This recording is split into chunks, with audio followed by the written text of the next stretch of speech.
छो दूध मुंह में विझ दो यो पखो फिलहाल।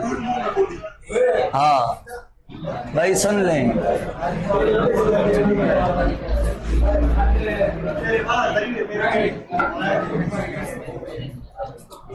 सुन लें भाई सुन लें।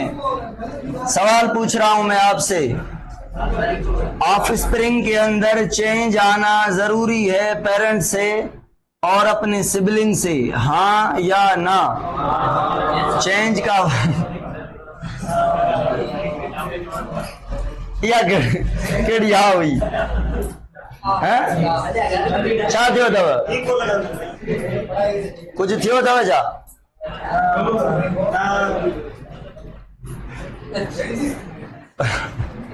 ॿियनि खे कुझु न आहे थियो, कुझु कुझु आहिनि जंहिंखे कुझु थियो आहे। कम जी ॻाल्हि सिधी सही ॿुधायो कि ऑफस्प्रिंग के अंदर अगर चेंज आएगी तो इवोल्यूशन में हिस्सा ले पाएगा, क्योंकि दुनिया में चेंज आ रही है, एनवायरनमेंट में चेंज आ रही है। एनवायरनमेंट में चेंज नहीं आ रही, तो अगर ऑर्गेनिज्म सेम रहे, कॉपी कॉपी कॉपी पुरानी कॉपी, तो नए चेंज एनवायरनमेंट में रह सकेगा? तो ऑर्गेनिज्म में चेंज आना क्यों जरूरी है? क्योंकि चेंज आ रही है एनवायरनमेंट में, उस एनवायरनमेंट की चेंज को अडॉप्ट कौन करेगी?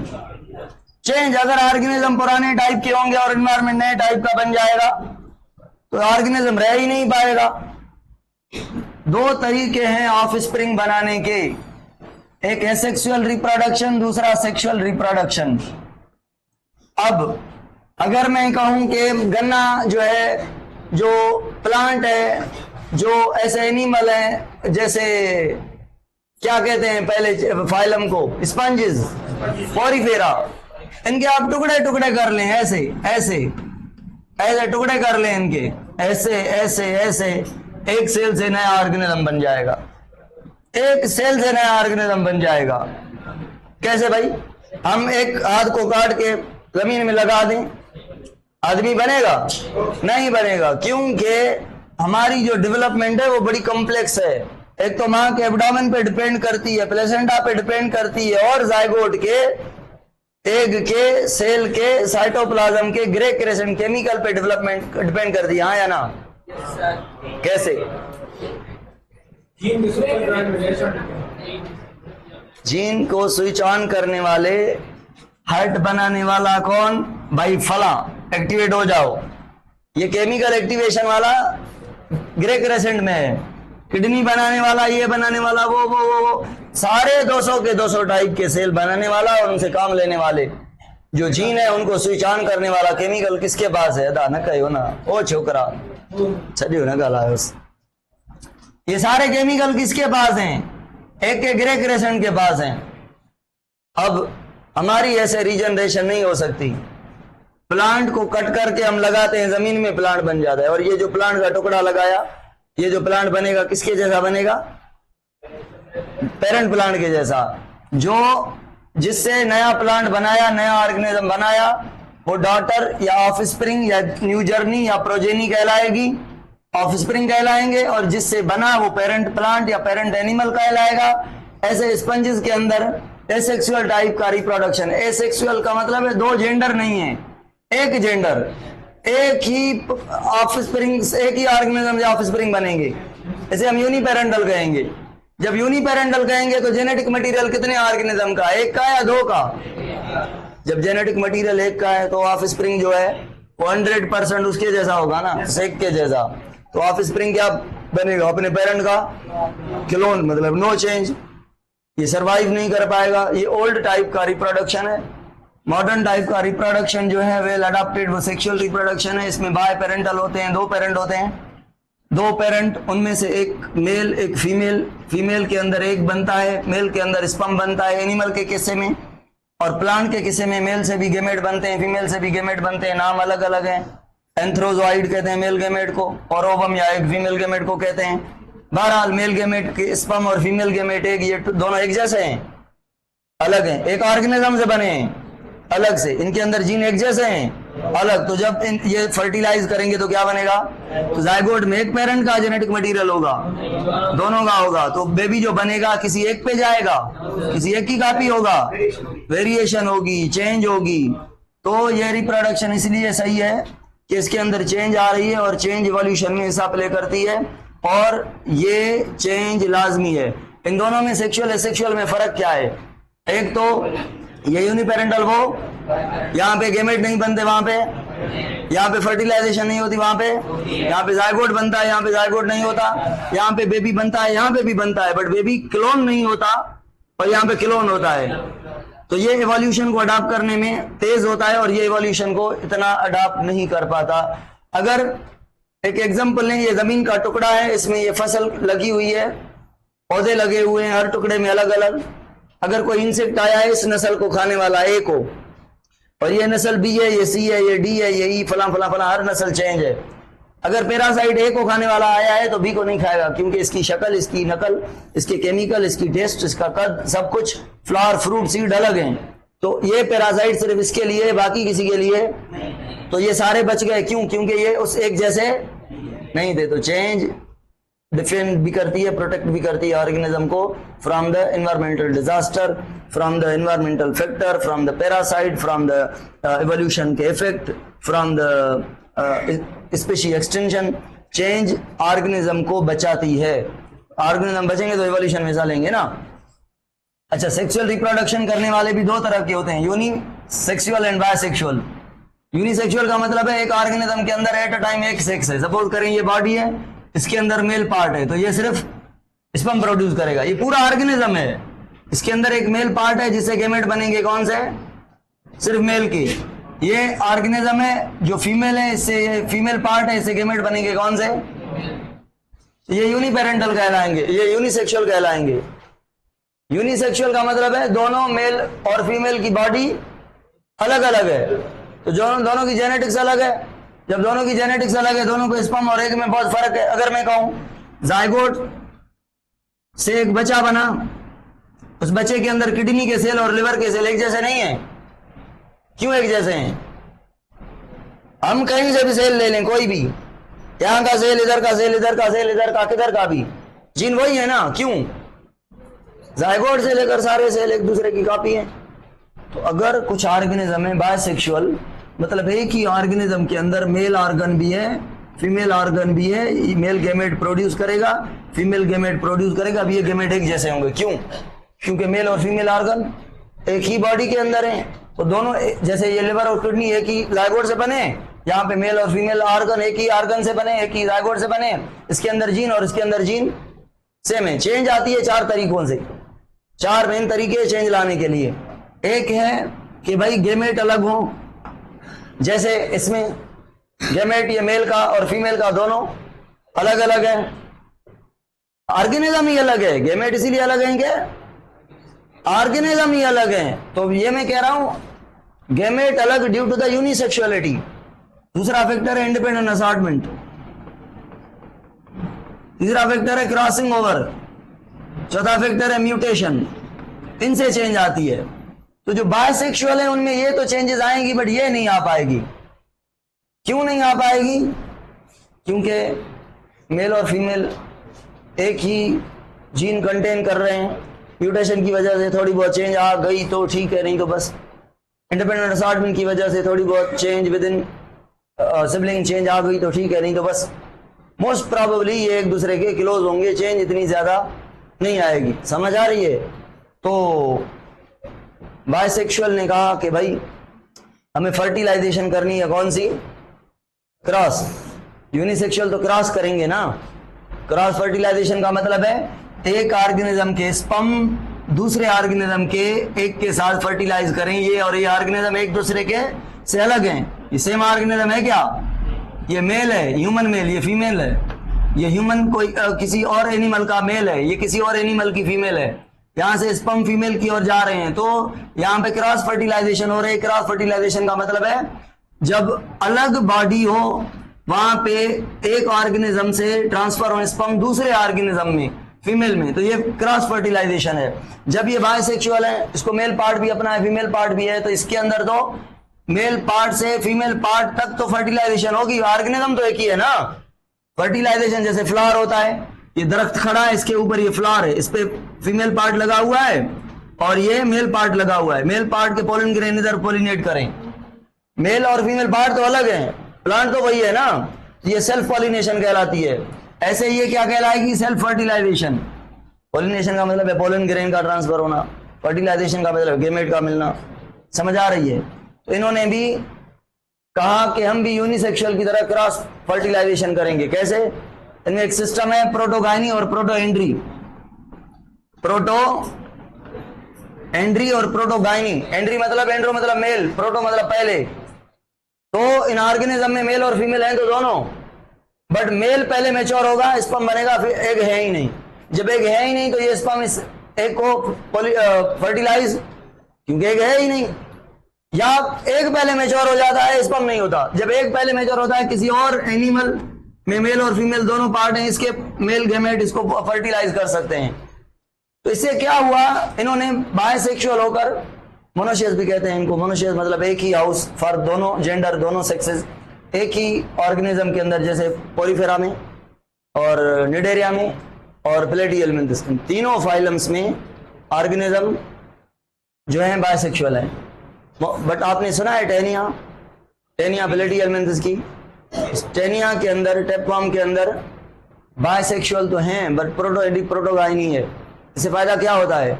इससे फायदा ये होता है उसी ऑर्गेनिज्म के अंदर मेल अगर मैच्योर है तो फीमेल नहीं है, और मेल अपने स्पर्म किसी और ऑर्गेनिज्म के फीमेल को देगा। तो अब मसला हल कौन सा हो गया कि जो चेंज है गैमेट वाली वो आ गई, गैमेट भी चेंज हो गए। अलग ऑर्गेनिज्म का मेल अलग ऑर्गेनिज्म के फीमेल को फर्टिलाइज करेगा, इससे चेंज ऑर्गेनिज्म में ऑफस्प्रिंग में ज्यादा आएगी। तो रिप्रोडक्शन सेक्सुअल ज्यादा बेहतर है सेक्सुअल से। हमें ह्यूमन रिप्रोडक्शन मिला हुआ है सिलेबस में, और ह्यूमन रिप्रोडक्शन में एक पढ़ना है मेल रिप्रोडक्टिव सिस्टम, दूसरा पढ़ना है फीमेल रिप्रोडक्टिव सिस्टम, तीसरा पढ़ना है मेंस्ट्रुअल साइकिल, और चौथा पढ़ना है जो डिजीज हैं, कौन सी? सेक्सुअली ट्रांसमिटेड डिजीज, ये पढ़नी है।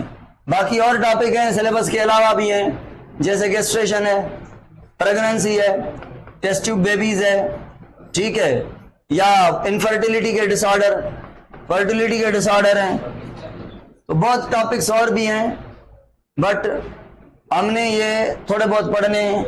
जो फोकस करना है वो बिल्कुल इन पर करना है। ये जो सिलेबस है मेल रिप्रोडक्टिव सिस्टम से स्टार्ट कर रहे हैं हम।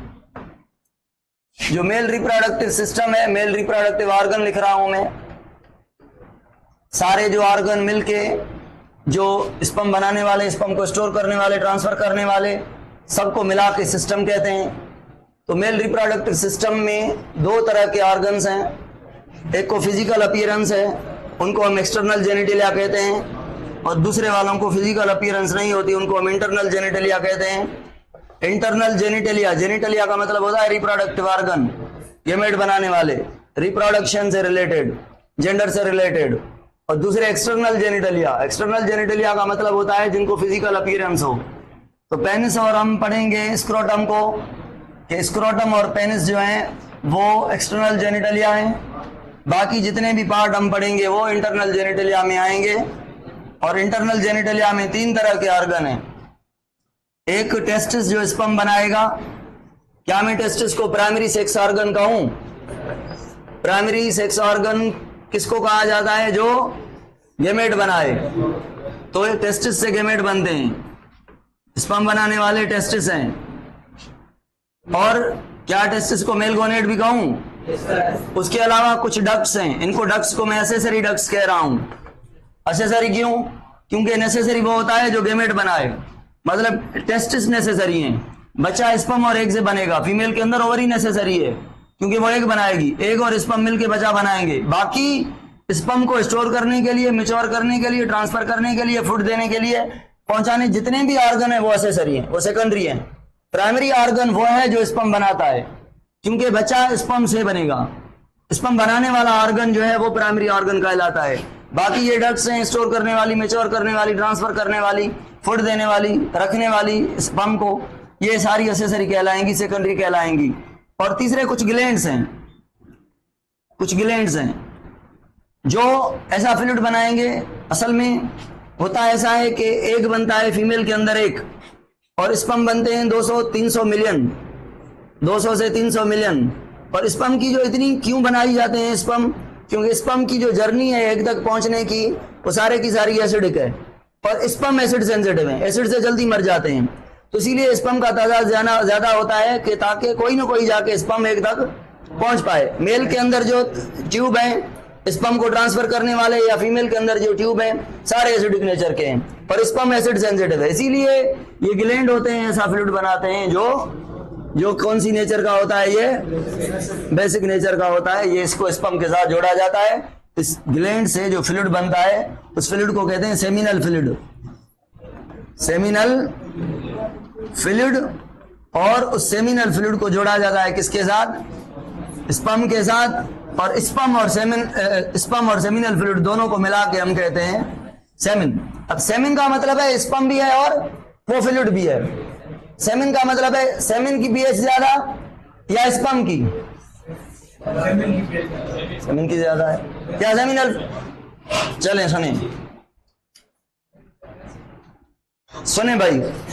सुने भाई, एग तक 5 से 7 स्पर्म जाके पहुंचते हैं, बट एग से फर्टिलाइज एक स्पर्म करता है, एक स्पर्म फर्टिलाइज करता है और ये बन जाता है जायगोट। तो जो ग्लैंड्स हैं क्या कहते हैं इनको, ओरल ग्लैंड को क्या कहते हैं,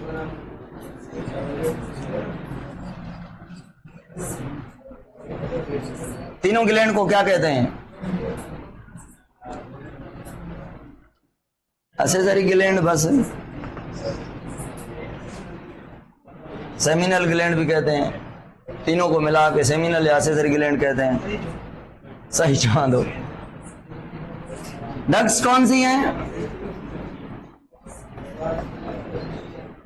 पढ़ाऊंगा। एक डक्ट का नाम बता रहा हूं, सेमिनिफेरस ट्यूब्यूल, ये टेस्टिस के अंदर होगी, इसे स्पर्म बनेंगे। इसके अंदर 3 टाइप के सेल्स होंगे, एक का नाम होगा Sertoli cell, Leydig cell, germ cell. Germ cell Sertoli एक जैसे हैं, एक साथ होते हैं, एक जैसे हैं। ये तीनों सेल स्पर्म बनाएंगे, स्पर्म बनेगी, इससे बनवाएंगे ये, आपको पता है हार्मोन का। यहां पे आएगा एफएसएच और यहां पे आएगा एलएच। एफएसएच बनवाएगा androgen binding protein, LH Leydig से बनवाएगा टेस्टोस्टेरोन और एंड्रोजन बाइंडिंग, इधर जाके स्पर्म बनवाएंगे जर्म सेल के ऊपर। दूसरी हम डक्ट पढ़ेंगे रेटे टेस्टिस, तीसरी हम पढ़ेंगे वास एफरेंशिया, चौथी डक्ट पढ़ेंगे एपिडिडाइमिस, पांचवी हम डक्ट पढ़ेंगे वास डिफरेंस, ये मेन डक्ट होगी, वास डिफरेंस, डक्टस डिफरेंस भी कहेंगे, स्पर्म डक्ट भी कहेंगे, मेन डक्ट भी कहेंगे। और एक होगी इजैक्यूलेटरी डक्ट और एक होगी यूरेथ्रा। ये सारी डक्ट्स हैं। इन डक्ट में से याद क्या करना है, यहां से स्पर्म प्रोड्यूस होगा, स्पर्म यहां पे मैच्योर होता है, बट नहीं मानना अभी, क्योंकि हमारे बुक ने कहा है स्पर्म स्टोर एंड मैच्योर इधर होता है। किधर, असल में फाइनल मैच्योरेशन इधर ही होती है। अच्छा, इधर से जो स्पर्म बनेगा, तो जो ये है ना फ्लूइड, फ्लूइड कहां से मिलेगा पता है, फ्लूइड इधर से मिलेगा और इधर से मिलेगा। इजैक्यूलेटरी डक्ट और यूरेथ्रा में जब स्पर्म पहुंचेंगे तब जाके ये फ्लूइड मिलेगा। मतलब ये जो ग्लैंड्स लगे हुए हैं वो इजैक्यूलेटरी के साथ लगे हुए हैं और यूरेथ्रा पे। पहले वाले डक्ट्स में तो पहले से सिर्फ क्या ट्रांसफर होके आएगी, स्पर्म, सेमिनल फ्लूइड मिलेगी, तब जाके कहेंगे सेमिन। कहां पे कहेंगे, इजैक्यूलेटरी डक्ट और यूरेथ्रा में स्पर्म को। बात काम की ये है कि इजैक्यूलेटरी डक्ट तक स्पर्म को पहुंचने के लिए ये जो है ना, ये जो फ्लूइड होता है सेमिनल फ्लूइड, क्या करता है, एक तो मैं लिख रहा हूं ब्लैक मार्कर से, seminal fluid as a food काम करता है, प्रोटेक्ट करता है स्पर्म को डेथ से, मीडियम देता है तैरने के लिए। स्पर्म को तैरने के लिए पानी चाहिए ना, सेमिनल फ्लूइड पानी होता है, पाउडर में थोड़ी तैरा जाता है, जमीन पे थोड़ी तैरना आता है, पानी में स्विमिंग होती है। तो ये जो सेमिनल फ्लूइड है पानी की तरह है, पानी है, तो स्पर्म को एक मीडियम मिल जाएगा तैरने के लिए और आसानी से पहुंच पाएंगे एक की तरफ सेमिनल फ्लूइड के होते हुए। और इसका और काम भी है, बड़ा मजेदार काम, स्पर्म को फुड देना। फुड हो गया ना, मीडियम भी हो गया, नरिश भी फुड में आ गया, ठीक है, बस बहुत हो गए। अभी जो होगा आगे वो पढ़ेंगे कौन सा दूसरा काम है इसका, सेमिनल फ्लूइड का। अब बात सवाल ये है, जब तक स्पर्म इधर पहुंचे ना एजेक्यूलेटरी डक्ट, उससे पहले फुड कौन देता है? तो सेमिनिफेरस ट्यूब्यूल स्पर्म भी प्रोड्यूस करता है, साथ साथ थोड़ा फ्लूइड और फुड भी। थोड़ा कहां तक पहुंचने के लिए? इधर तक। मेन जो जर्नी है, मेन जो फुड है, मेन जो मीडियम है, वो not by the seminiferous tubule.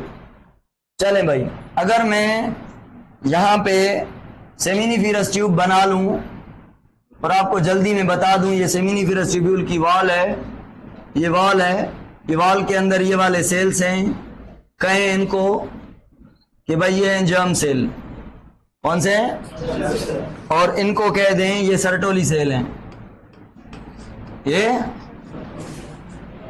और इनको कह लें ये जो हैं लेडिक सेल्स हैं, और कह दें कि इनके ऊपर आएगा, कह दें कि इनके ऊपर आएगा कौन, और इनके ऊपर आएगा कौन? ये बनाएंगे क्या और ये बनाएंगे क्या, और ये दोनों जाएंगे किधर, और जाके स्पर्म बनाएंगे। पता है स्पर्म कैसे बनती है? फीमेल के अंदर जो एग बनाने वाली फॉलिकल होती हैं, कितनी फॉलिकल होती हैं? 4 लाख। फीमेल जब मैच्योर होती है उससे एग बनना शुरू होता है, हर मंथ में 10 फॉलिकल स्टिमुलेट होती हैं, डिस्कस किया था। 55 साल तक फॉलिकल खत्म हो जाती हैं सारी की सारी, 55 साल के बाद एग नहीं बनता, फीमेल इनफर्टाइल अनफर्टाइल हो जाती है। मेल के अंदर स्पर्म कंटिन्यूअसली इसलिए बनते रहते हैं थ्रू आउट द लाइफ, क्योंकि जर्म सेल को जब कहा जाता है कि स्पर्म बनाओ, तो पहले जर्म सेल से सेल बनते हैं नए, सेल बनते हैं नए, माइटोसिस से नंबर इंक्रीज होता है। ये सेल बिल्कुल एग्जैक्टली जर्म सेल जैसे ही होते हैं, जर्म सेल से बनते हैं, जर्म सेल जैसे ही होते हैं। फिर ये जो व्हाइट कलर के सेल बनाए हैं इनको कहते हैं स्पर्मेटोगोनिया। स्पर्मेटोगोनिया ये जाएंगे, दोबारा माइटोसिस करेंगे, फिर एक एक एक एक ऐसे ऐसे अलग-अलग सेल बनाएंगे। प्राइमरी स्पर्मेटोसाइट, मतलब ये जो जर्म सेल ने डिवाइड करके मास बनाया स्पर्मेटोगोनिया, और उन्होंने डिवाइड करके सेल बनाए प्राइमरी स्पर्मेटोसाइट। ये क्यों बनाया पता है? ताकि इतने स्पर्म बन सके, 200 से 300 मिलियन। अगर डायरेक्ट जर्म सेल डिवाइड करते तो पहले तो जर्म सेल ही खत्म हो जाते, दूसरा तो स्पर्म सेल ही थोड़े बनते। तो पहले नंबर इंक्रीज किया जाता है सेल्स का, फिर इनमें से एक सेल में से 4 सेल बनेंगे और उन चारों को माना जाएगा स्पर्म। तो ऐसे लाखों सेल ये हैं, मिलियन सेल ये हैं, मिलियन सेल हैं ये स्पर्मेटोगोनिया और प्राइमरी स्पर्मेटोसाइट, और उनसे 200-300 मिलियन स्पर्म बन जाएंगे। स्पर्म बनने के बाद अगर जर्म सेल को देखा जाए, जर्म सेल को अगर देखा जाए तो जर्म सेल का जो नंबर है वो रिमेन सेम रहता है। जर्म सेल रिमेन सेम क्यों रहते हैं? जर्म सेल रिमेन क्यों सेम रहते हैं? खत्म क्यों नहीं हो जाते जर्म सेल? क्योंकि वो पहले अपना नंबर बढ़ाते हैं, जो बढ़ जाता है नंबर उनसे स्पर्म बनाते हैं। जो स्पर्म बनाने वाले जर्म सेल हैं उनका नंबर मेंटेन रहता है, वो खुद डिवीजन में यूटिलाइज नहीं हो जाते। बात समझ आ रही है? डिवीजन की वजह से स्पर्मेटोगोनिया अलग बना के उससे स्पर्म बनाते हैं, जर्म सेल रिमेन देयर, इसीलिए sperm through out the life बनती रहती है और ज्यादा स्पर्म बनते हैं। अब अगर हम बना लें मेल रिप्रोडक्टिव ऑर्गन में क्या क्या बनाना है, external genitalia, penis and scrotum, internal genitalia में हमने टेस्टिस के अलावा जितने भी एसेसरी डक्ट्स हैं और सेमिनल ग्लैंड्स हैं ये बनाने हैं। तो अगर मैं कहूं ये टेस्टिस की वॉल है, ये टेस्टिस की वॉल है, और ये टेस्टिस के ऊपर एक पाउच है जिसको हम स्क्रोटम कहते हैं। एक्सटर्नल जेनिटलिया उसको कहते हैं जिसको फिजिकल अपीयरेंस होती है। एक्सटर्नल मां के अंदर टेस्ट 7वें मंथ तक बनते हैं पेट के अंदर। 7वें मंथ के बाद टेस्टिस आ जाते हैं इधर बाहर, एब्डोमेन के बाहर निकल आते हैं स्क्रोटम के अंदर। इसीलिए आते हैं क्योंकि स्क्रोटम का टेम्परेचर 34 है और बॉडी का टेम्परेचर 37 है, और स्पर्म के एंजाइम बनाने वाले जो स्पर्म बनाने वाले जो एंजाइम है 34 सेंटीग्रेड पे एक्टिवेट होते हैं। इसीलिए टेस्टिस बॉडी से दूर और बॉडी से बाहर होते हैं स्क्रोटम के अंदर, क्योंकि वो एक बॉडी से सेपरेट पाउच है जिसके अंदर टेम्परेचर को बाकी बॉडी से मेंटेन किया जा सकता है। समझ आ रही है बात? तो टेस्टिस 7वें मंथ तक बनते अंदर हैं, फिर बाहर स्क्रोटम में आ जाते हैं। तो ये स्क्रोटम जो है एक्सटर्नल जेनिटलिया है, इसको लिख लेते हैं यहाँ पे स्क्रोटम, स्क्रोटम,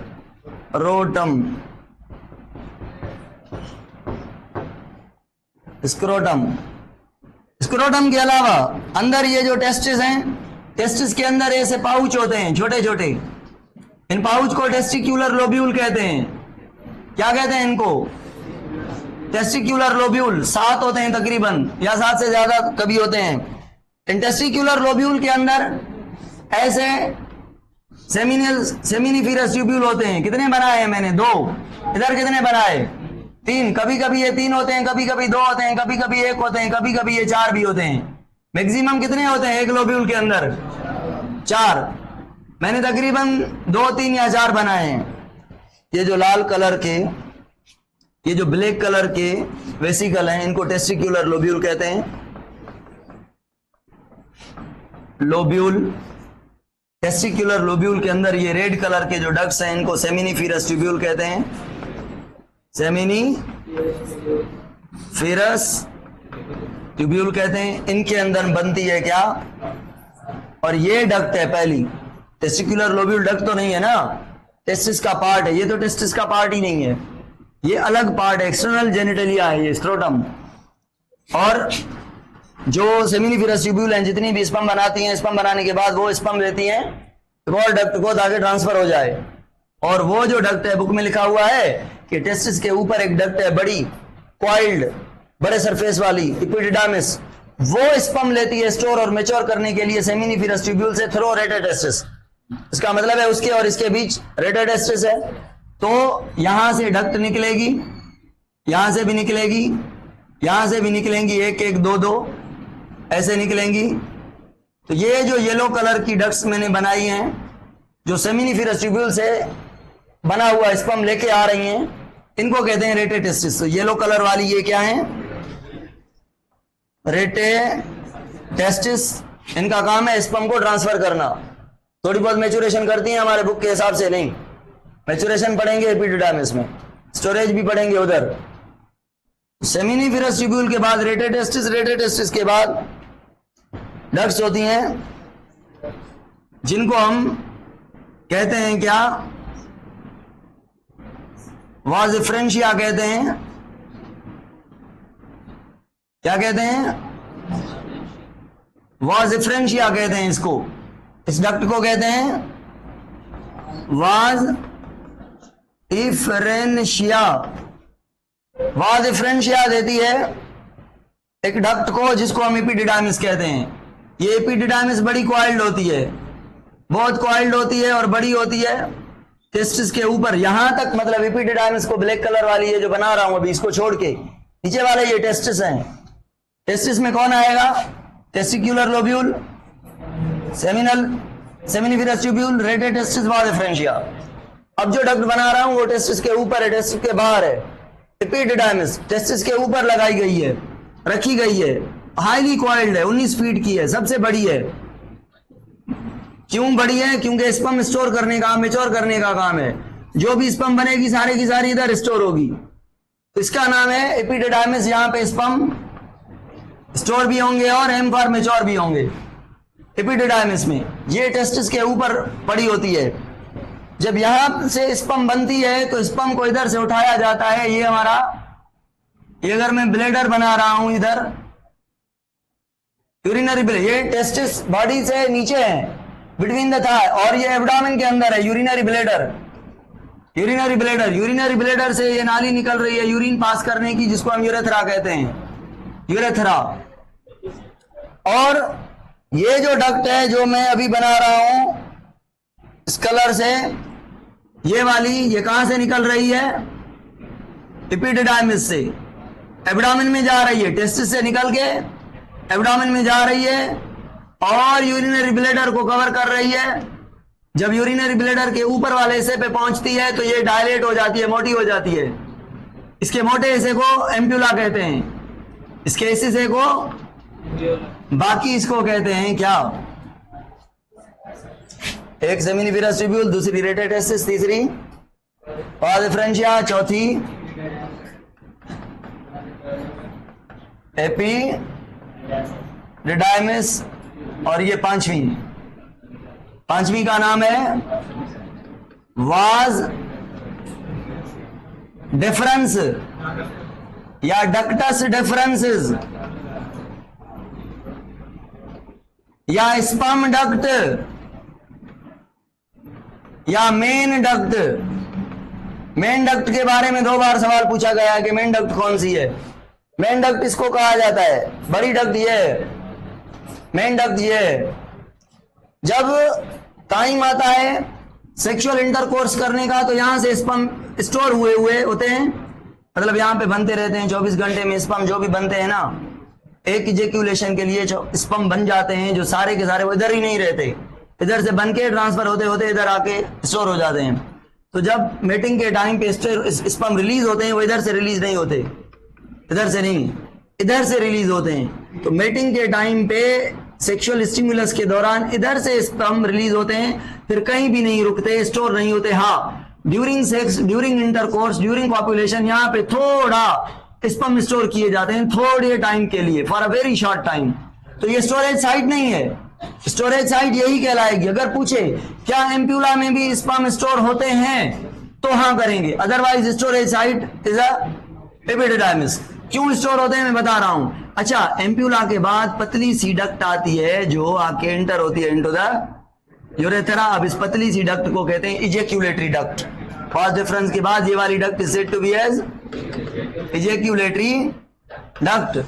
अब ये जो इजेक्यूलेटरी डक्ट है इसके साथ लगा होता है यहां पे सेमिनल वेसिकल। कितने ग्लैंड थे? ग्लैंड हैं 3 टाइप के। एक का नाम है सेमिनल वेसिकल, ये 2 हैं, ये 2 हैं।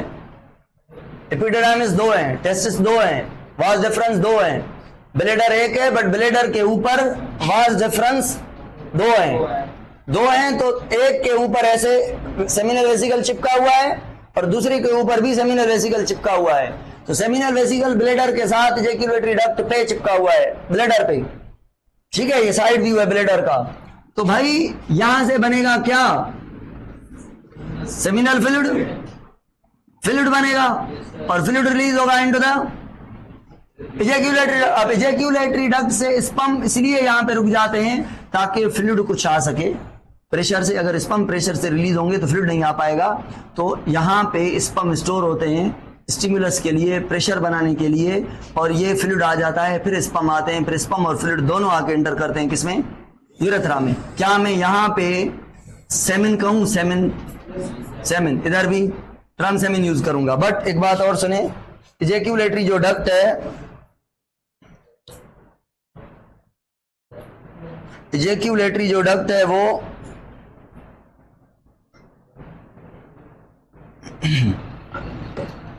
जो इजेक्यूलेटरी डक्ट है ये वाली, ये ओपन होती है कहां पे? यूरेथ्रा में, रिलीज करती है क्या यूरेथ्रा में। अब यहां से यूरिन भी पास होता है यूरेथ्रा से, और सेमेन भी पास होती है। दोनों का टाइम अलग होता है। जब यूरिन पास होगा तो स्पर्म पास नहीं होगी, जब सेमेन पास होगी, स्पर्म पास होगी तो यूरिन पास नहीं होगा। इसीलिए हम यूरेथ्रा को मेल के अंदर यूरेनो जेनिटल डक्ट कहते हैं, और फीमेल में यूरेथ्रा इतना होता है, छोटा होता है, उसने सिर्फ यूरिन पास करना होता है, गेमेट पास नहीं करने होते। अब सवाल मुझे बताएं, क्या मैं कहूं यहां पे ये जो पिंक कलर का ये ग्लैंड बना रहा हूं, ये प्रोस्टेट ग्लैंड है। प्रोस्टेट एक होता है भाई, और सबसे बड़ा ग्लैंड ये होता है। सबसे ज्यादा फ्लूइड बनाने वाला ये है कौन? बट सबसे बड़ा जो है बाय साइज साइज में नंबर 1 वो ये है प्रोस्टेट, और प्रोस्टेट सबसे ज्यादा फूड बनाता है। स्पर्म को फूड चाहिए, सबसे ज्यादा फूड देने वाला प्रोस्टेट के अंदर फ्लूइड थोड़ा है बट मैक्सिमम कंटेन फूड। और तीसरा है कॉर्पस ग्लैंड, जिसको बल्बो यूरेथ्रल ग्लैंड भी कहेंगे, वो पैर में होगा, वो इधर होगा, इधर पेनिस से पहले यूरेथ्रा पे दोनों साइड पे लगे होंगे, क्या कहेंगे इनको, बल्बो यूरेथ्रल ग्लैंड। और अगर मैं कहूं स्पर्म, अगर मैं कहूं ये अगर प्रोस्टेट है और ये इजेक्यूलेटरी डक्ट है, तो इजेक्यूलेटरी डक्ट से क्रॉस होके, इजेक्यूलेटरी डक्ट प्रोस्टेट से क्रॉस होके इम्पाइट हो रही है किसमें, यूरेथ्रा में।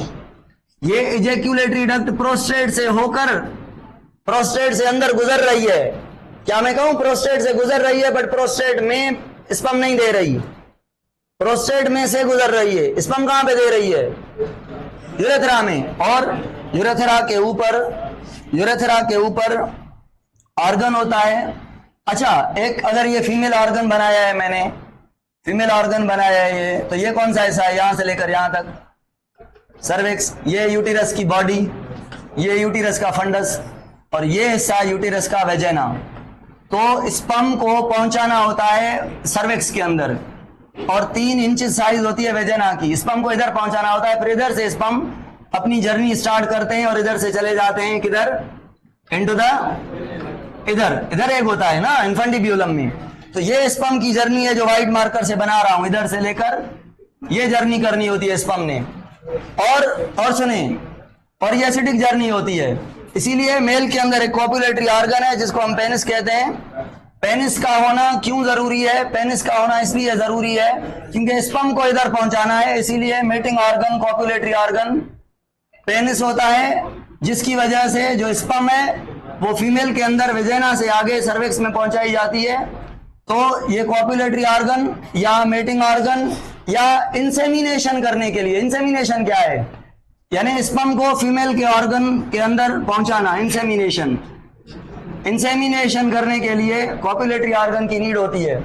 और ये जो कॉपुलेटरी ऑर्गन है ऐसे सेल से बना हुआ होता है, जो सेल कौन से होते हैं, स्पंजी। अब स्पंजी सेल के अंदर अगर फ्लूइड कम हो जाए तो इरेक्शन खत्म हो जाएगी, और फ्लूइड आ जाए तो इरेक्शन हो जाएगी। तो स्पंजी सेल की जो इरेक्शन है वो फ्लूइड पे डिपेंड करती है, और फ्लूइड ब्लड देती है, और ब्लड दिमाग भेजता है। तो दिमाग से सोचने से जो सेक्सुअल स्टिम्युलस, सेक्सुअल अराउजल होता है, कौन से हार्मोन है सेक्सुअल अराउजल देते हैं, हार्मोन पूछ रहा हूं। अच्छा, कौन से हार्मोन होंगे जो ब्लड फ्लो बढ़ाएंगे, इतना बता दें भला। थायरोक्सिन, T3, एड्रेनलिन, है ना। चलें भाई, और ये जो यूरेथ्रा है, यूरेथ्रा की ओपनिंग को क्या कहा जाता है, यूरेथ्रल ओरिफिस, यूरेथ्रल ओरिफिस। और ये ऊपर वाला जो पोर्शन होता है इसे ग्लैंस कहा जाता है, और इसको शाफ्ट। सुबानी झापड़ दादी डोपामिन झाजेला है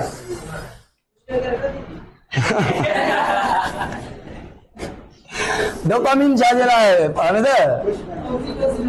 हाँ हाँ ऊंधवा।